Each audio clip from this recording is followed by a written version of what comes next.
Salut les amis, je suis sur l'une des collines les plus élevées de Yaoundé et il fait froid. Ouh. Alors aujourd'hui, on va parler un peu de la piscine de Bethesda. Ceux qui ne connaissent pas cette piscine, écoutez bien l'histoire.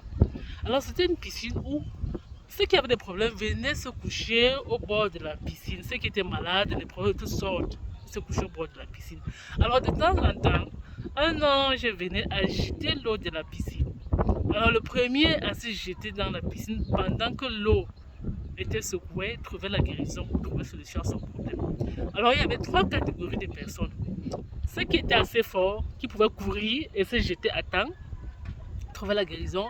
Ceux qui étaient malades, mais ils avaient des gens qui pouvaient les jeter dans la piscine, ils trouvaient la guérison. Il y avait ceux qui étaient malades, mais il n'y avait personne, donc ils restaient là couchés. Quand ils se débrouillent, peut-être ils se traînent pour aller se jeter dans la piscine, sauf que d'autres sont déjà dans la piscine. Et ainsi de suite. Alors Jésus vint arriver, il trouva une personne de la troisième catégorie. Des gens comme nous, comme ça. C'est-à-dire, tu es malade, tu n'as personne.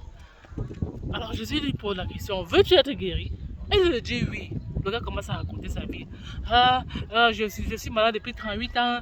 Vraiment, quand la piscine a agité, d'autres personnes courent avant moi, je n'arrive jamais à temps. On te demande, tu veux être guéri? Il te dit oui. Tu racontes ta vie. Quand Dieu te demande, veux-tu ceci? Dis oui.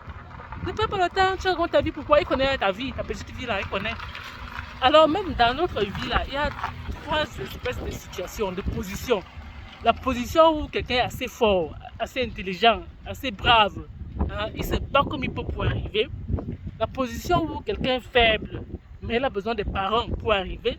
Et une position où quelqu'un est faible et il n'a pas de parents.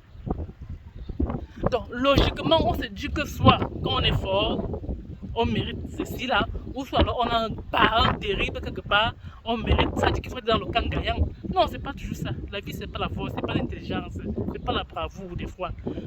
C'est quand Dieu est présent dans ta vie là que les choses marchent. C'est quand Dieu est présent que tout marche. Donc nous les cartésiens là, il faut faire l'effort de croire que Dieu est plus grand que notre douleur, il est plus grand que nos problèmes, nos stress, tout ce que nous arrive. Qu'est-ce qui nous arrive dans la vie là, Dieu est plus grand que tout. Donc, il faut juste croire et implorer la présence de Dieu dans nos vies. Et nous aurons tout. Surtout les cartésiens comme moi. Voilà.